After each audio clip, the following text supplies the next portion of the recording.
Hi everyone, সবাই কেমন আছো? আশা করি ভালো আছো। এই মিনি ব্লগটা হচ্ছে গত বুধবার দিনের। তো সেদিন আমরা ঘুরতে যাব বলে সকাল সকাল উঠে এখানে চা খেয়ে নিয়েছিলাম। চাটা খেয়ে রেডি হয়ে এখানে আমরা বেরিয়ে পড়েছিলাম। আমাদেরকে 10টার মধ্যে হাওড়া পৌঁছতে হতো, আর তখন না ঘড়িতে প্রায় 9টা বেজে গিয়েছিল। সো তাড়াহুড়োর কারণে না মাঝখানে কোনো ক্লিপ নেওয়া হয়নি। তো এখানে আমরা ট্রেনে উঠে পড়েছি। আর এটা না আমার ছেলের ফার্স্ট ট্রিপ ছিল।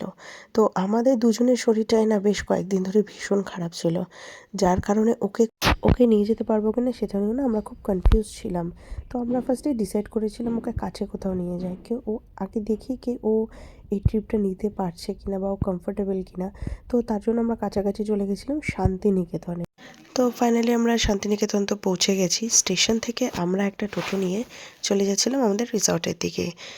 কলকাতায় সচরাচর এরকম পরিবেশ দেখা যায় না বললেই চলে।